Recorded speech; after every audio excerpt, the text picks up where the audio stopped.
Hello good morning students. आज हम पढ़ते हैं फर्टिलाइजेशन इन ह्यूमन। तो फर्स्ट तो सबसे पहले आता है कि फर्टिलाइजेशन होता क्या है। तो fertilisation is biological process. Fertilisation is biological process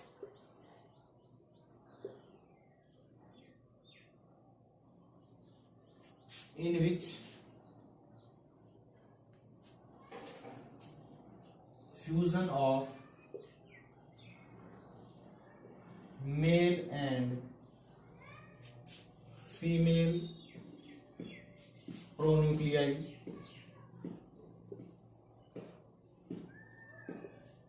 and forms zygote is called fertilization। देखो भाई, फर्टिलाइजेशन एक बायोलॉजिकल प्रोसेस होता है जिसके अंदर मेल और जो फीमेल गैमिट होते हैं उसके अंदर जो न्यूक्लियाई होते हैं जिसको हम प्रोन्यूक्लियाई बोलते हैं उनका फ्यूजन होता है। ठीक है, तो उसको हम बोलते हैं फर्टिलाइजेशन। और जब फर्टिलाइजेशन होता है तो उसके अंदर जो मेल और फीमेल गैमिट्स का फ्यूजन होता है तो जो रिजल्ट होता है, जो हमें मिलता है सिंगल सेल्ड, उसको हम जाइगोट बोलते हैं। तो इसका मतलब क्या है कि भी हमारे पास ओवम है, ये फीमेल गैमीट होता है, दूसरा हमारे पास स्पर्म है जो कि हमारे पास मेल गैमीट होता है।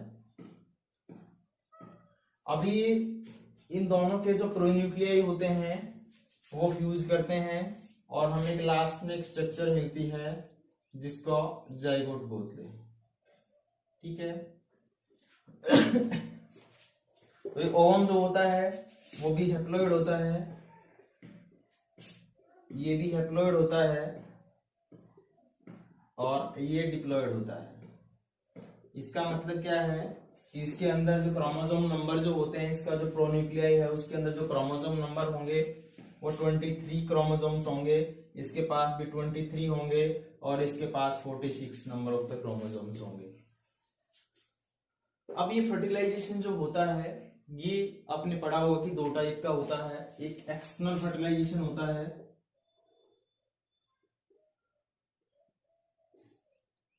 और दूसरा यहाँ पे इंटरनल फर्टिलाइजेशन होता है।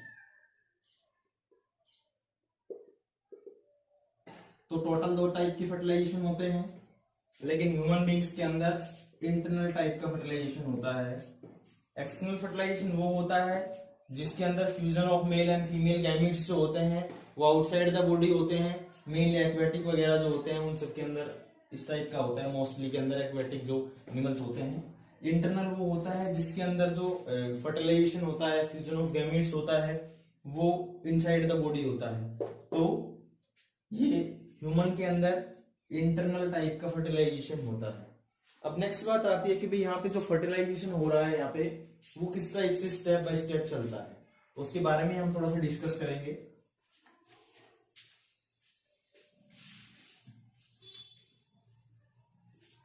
देखो, अगर हम ओवम की स्ट्रक्चर की बात करते हैं तो ओवम जो होता है वो एक्चुअली में जो प्रोसेस ओवुलेशन होता है, तो ओवुलेशन के अंदर क्या होता है कि भाई मेंस्ट्रुएशन साइकिल के 14th डे पे, नॉर्मल साइकिल के 14th डे पे ओवुलेशन प्रोसेस होता है।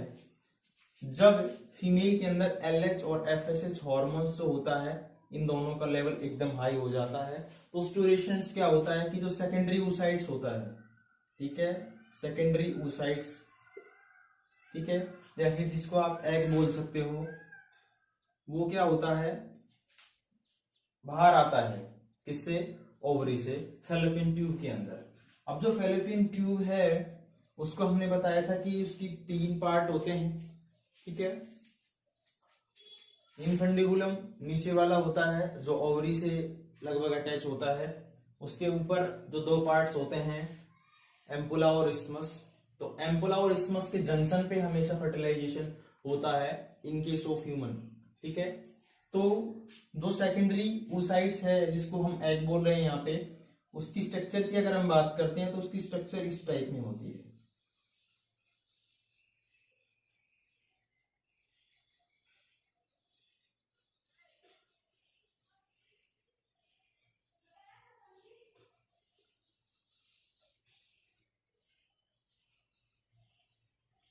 10th क्लास में ज्यादा डीप में जाने की जरूरत नहीं है।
इस टाइप से इसकी शेप होती है।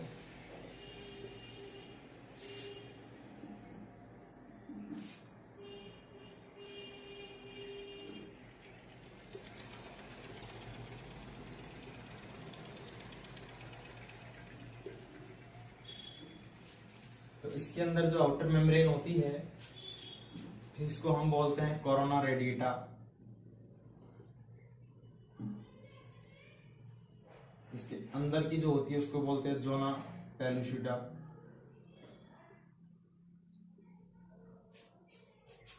ये पेरिविटलाइन स्पेस होता है।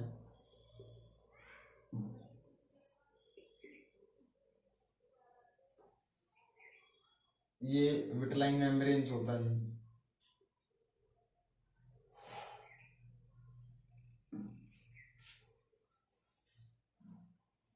और अंदर कॉर्टिकल्स ग्रेन्यूल्स होते हैं।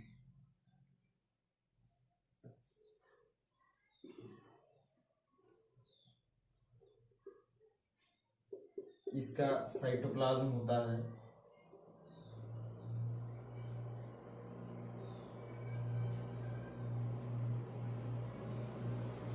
और ये इसका न्यूक्लियस होता है।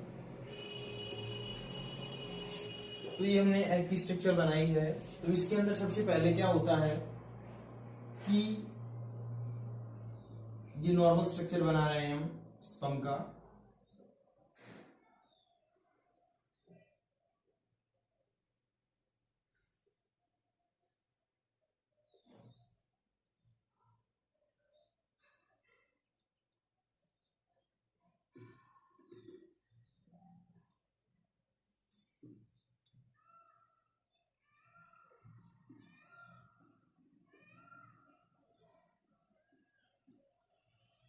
स्ट्रक्चर ऑफ ओवम के बारे में हम स्ट्रक्चर ऑफ स्पर्म के बारे में हम डिस्कस कर चुके हैं। तो रफली डायग्राम बनाया है सिर्फ समझाने के लिए। तो फर्टिलाइजेशन के अंदर क्या होता है कि भाई मिलियंस ऑफ स्पर्म जो होते हैं वो रिलीज होते हैं वेजाइना के थ्रू, फैलोपियन ट्यूब के अंदर जाते हैं। लेकिन एक जो होता है, जो स्पर्म होता है, वही इसके अंदर एंट्री करता है ओवम के अंदर। अब इसके अंदर क्या होता है कि ये जो पार्ट हमने बताया था इसको हमने एक्रोसोम बोला था। और ये जो एक्रोसोम्स होता है इसके पास बहुत सारे हाइड्रोलिटिक एंजाइम्स होते हैं। ठीक है, एग्जांपल्स स्पर्मलाइसिन।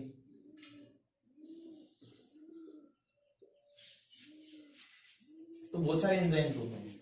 ठीक है, अभी क्या करता है फर्टिलाइजेशन के अंदर कि ये जो ओवम होता है ये एक प्रोटीन रिलीज करती है। अब देखो पहली बात यहाँ पे ये आती है कि भाई जो ह्यूमन का मान लो ओवम है, ह्यूमन फीमेल का, और ये जो स्पर्म है ये कैसे इसके अंदर रिकॉग्निशन साइट होती है, क्या रिकॉग्निशन होता है कि भाई यही स्पर्म ही एंट्री करता है इसके अंदर और दूसरी स्पीसीज का एंट्री नहीं हो सकती, और दूसरी स्पीसीज का स्पर्म है वो एंटर नहीं कर सकता। यानी कि जो ह्यूमन है उसके अंदर किसी दूसरे एनिमल्स का स्पर्म जो है वो इस ओवम के अंदर एंट्री नहीं कर सकता, यानी कि वो इसको फर्टिलाइज नहीं कर सकता। तो उसका रीजन ये है कि एक रिएक्शन होती है यहाँ पे फर्टिलाइन एंड एंटी फर्टिलिटी या फर्टिलाइन या एंटीफर्टिलाइन जो होती है प्रोटीन से रिएक्शंस होती है। इसके अंदर ये फर्टिलाइन जो है वो प्रोटीन रिलीज करता है, ये एंटी फर्टिलाइन रिलीज करता है। तो वो दोनों रिकॉग्नाइज करती है कि हाँ ये जो स्पर्म का ये स्पर्म है ये क्या है, ह्यूमन का है। तो वो एक रिकॉग्निशन रिएक्शंस होती है इसके अंदर। अब इसके बाद क्या होता है कि यहाँ पे जो एक्रोसोम्स होता है, इस एक्रोसोम के पास बहुत सारे हाइड्रोलाइटिक एंजाइम्स होते हैं। वो हाइड्रोलाइटिक एंजाइम्स जो होते हैं वो इसको क्या कर देते हैं, डिजोल्व कर देते हैं। तो ये डिजोल्व करेगा, फिर इसके बाद ये वाली डिजोल्व करेगा। अब क्या होता है कि स्पर्म जैसे ही एंट्री करता है इसके अंदर, ओवम के अंदर, एग के अंदर, तो क्या करता है कि ये जो हेड रीजन होता है केवल यही एंट्री करता है इसके अंदर। अब जो हेड रीजन है वो क्या होता है कि जैसे एंट्री करता है इसके अंदर, अब इसके पास जो एक सेंट्रियोल होता है वो भी इसके साथ साथ एंट्री करता है। और जैसे एंट्री करता है तो उसके बाद क्या होता है कि जो सेकेंडरी oocytes का जो हमने बनाया है वो हमें ओवम देता है। ठीक है, यानी कि इससे पहले यहाँ पे सेल डिवीजन नहीं होता। ठीक है, तो जो सेकेंडरी oocytes है या एग है, इसके अंदर ओवम का फॉर्मेशन कब होता है, जब यहाँ का ये जो स्पर्म जो होता है ये एंट्री कर जाता है। तो स्पर्म के साथ साथ में एक सेंट्रियोल होता है, वो सेंट्रियोल इसके डिवीजन के लिए रेस्पॉन्सिबल होता है। और वो डिवीजन जो होता है यहाँ पे, वो ये जो एग है ये डिवाइड हो जाता है और हमें ओवम बनाता है। ओवम और पॉलर न्यूक्लियाई भी बनते हैं, पॉलर बॉडीज भी बनती है। तो ये जो यहाँ पे ओवम बना है, ठीक है, अब ये ओवम का जो न्यूक्लियाई है, ये ओवम का जो न्यूक्लियाई है वो, और स्पर्म का जो न्यूक्लियाई है वो, ठीक है, इन दोनों के बीच में फ्यूजन होता है और फ्यूजन होने के बाद सिंगल सेल्ड जाइगोट बनता है। अब जो जाइगोट है वो सिंगल सेल्ड होता है इस टाइप में। ठीक है, तो यहाँ पे एक नॉर्मल सा प्रोसेस है यहाँ पे कि भाई ये जो मेम्ब्रेन्स होती है, ठीक है, कि जो यहाँ पे हम एग की स्ट्रक्चर बनाया है हमने, ये क्या होता है कि इसके अंदर डिफरेंट टाइप की मेम्ब्रेन्स होती है। अब देखो, जो बिल्कुल आउटर में है उसको हम कोरोना रेडिएटा बोलते हैं। ये जो इनर साइड में जो नजर आ रही है आपको ये वाली, इसको हम जोना पेलुसिडा बोलते हैं। इसके बीच में एक स्पेस होता है ये वाला, जिसको पेरिविटलाइन स्पेस बोलते हैं, और उसके अंदर एक और मेम्ब्रेन्स होती है जिसको हम क्या बोलते हैं, विटलाइन मेम्ब्रेन बोलते हैं। अभी विटलाइन मेम्ब्रेन्स जो है इसके अंदर भी एक टाइप के छोटे छोटे ग्रेन्यूल्स टाइप में होते हैं। ठीक है, उसके अंदर न्यूक्लियाई टाइप में होता है। ये सब स्ट्रक्चर ऑफ एग होता है। अब क्या होता है कि स्ट्रक्चर ऑफ जो एग है, इसके अंदर जब स्पर्म एंट्री करता है तो ये जो एग है ये किसके अंदर बदल जाता है, ओवम के अंदर बदल जाता है। तो ओवम का जो न्यूक्लियस है वो और स्पर्म का न्यूक्लियस है वो दोनों फ्यूज होते हैं यहाँ पे, और फ्यूज होने के बाद हमारे पास जाइगोट मिलता है। अब जो जाइगोट है वो एम्ब्रियो के अंदर बदलता है।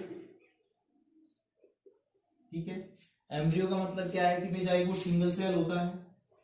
ठीक है, फिर ये डबल सेल बनता है। ठीक है, इसके बाद 4 सेल बनती है,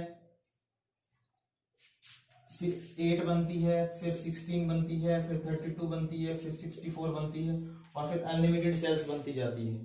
ठीक है, उसके बाद ऑर्गेनोजेनेसिस होता है, डिफरेंट टाइप के ऑर्गन्स का फॉर्मेशन होता है, और यूट्रस के अंदर जो एम्ब्रियो होती है,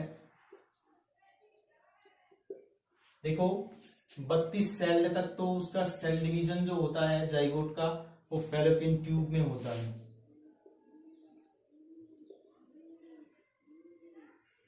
और जब 64 हो जाती है सेल एम्ब्रियो के अंदर तो वो चली जाती है यूट्रस के अंदर, और यूट्रस के अंदर उसका एम्ब्रियो का डेवलपमेंट होता है।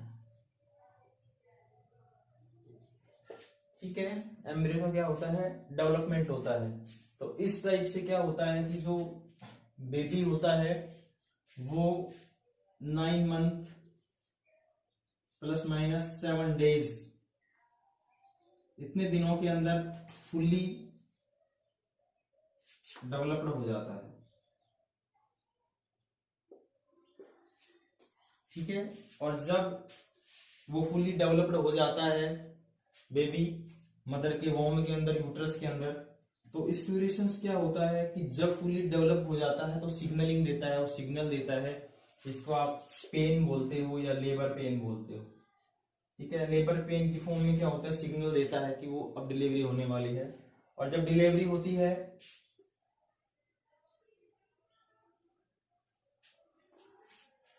तो डिलीवरी की ड्यूरेशन क्या होता है कि भाई जो मायोमीट्रियम है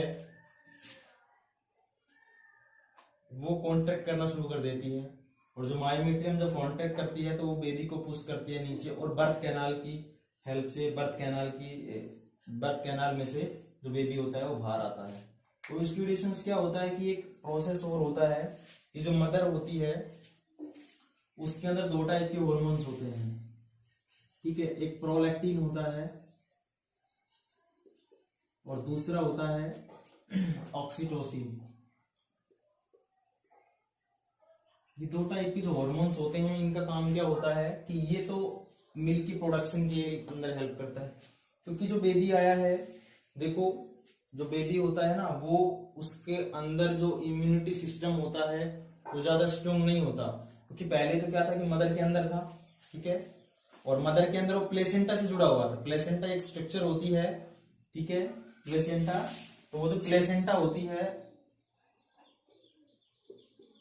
वो एक कनेक्शन होता है मदर और जो बेबी होता है उसके अंदर, तो उसकी वजह से न्यूट्रिशन वगैरह जो होते हैं, ठीक है, या फिर जो वेस्ट मटेरियल होता है, ठीक है, वो सारे के सारे बेबी के अंदर जो न्यूट्रिएंट्स होता है वो मदर का ब्लड के थ्रू जो न्यूट्रिएंट्स जाता है वो प्लेसेंटा के थ्रू जाता है।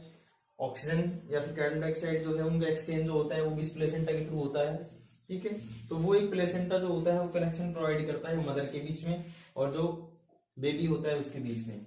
अब जैसे डिलीवरी हो जाता है तो जो बेबी होता है वो रोता है, वो इसका वजह क्या है, उसका रीजन क्या है।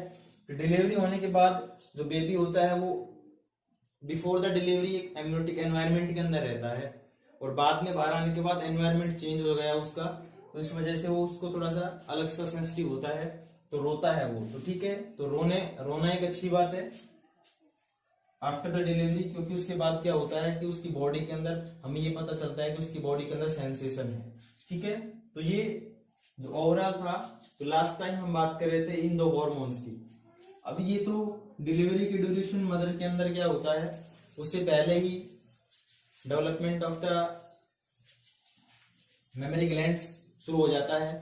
तो मेमोरी ग्लैंड्स जो होती है वो प्रोलैक्टिन हॉर्मोन्स की हेल्प से मिल्क बनाती है, ठीक है। उसके बाद ये ऑक्सीटोसिन होता है, ये वो हॉर्मोन्स होता है, तो just after the delivery body के अंदर सिक्रीट होता है, मतलब एक्टिव होता है। तो ये ऑक्सीटोसिन की हेल्प से जो मदर होती है उसके जो मेमोरी ग्लैंड्स है, उसके जो निपल्स है, उसमें से जो मिल्क होता है वो निकलना शुरू हो जाता है। अब ये जो मिल्क है इसके अंदर एंटीबॉडी होती है,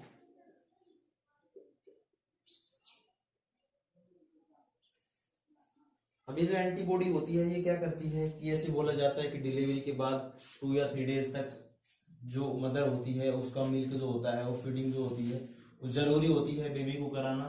तो उसका रीजन यही होता है कि भाई वो जो मदर का 2 से 3 डेज का जो मिल्क होता है जिसको हम कोलेस्ट्रम बोलते हैं, तो जो कोलेस्ट्रम होता है ये जो मदर जो होती है, ठीक है, कोलेस्ट्रॉल अलग होता है, कोलेस्ट्रम अलग होता है। कोलेस्ट्रम जो होता है वो मदर का जो मिल्क होता है उसके अंदर कोलेस्ट्रम होता है, इसके अंदर एंटीबॉडीज होती है। तो जो बेबी आए डिलीवरी के बाद दूसरे एनवायरनमेंट के अंदर आया है तो उसके अंदर इम्यूनिटी जो पावर होती है, इम्यूनिटी सिस्टम होता है उसका थोड़ा सा वीक होता है, तो उसको स्ट्रॉन्ग बनाने के लिए जो मदर का मिल्क जो होता है वो 2 या 3 डेज तक जो आता है वो मोस्ट इंपोर्टेंट होता है, उसके अंदर एंटीबॉडीज होती है काफी सारी, ठीक है, तो वो जरूरी होता है। ये था ओवरऑल फर्टिलाइजेशन, और इसके साथ साथ हमने एम्ब्रियोजेनी भी करा दिया है, डेवलपमेंट ऑफ एम्ब्रियो किस टाइप से होता है। ये था overall structure of the ovum, fertilisation और एम्ब्रियोजेनी। Thanks for today.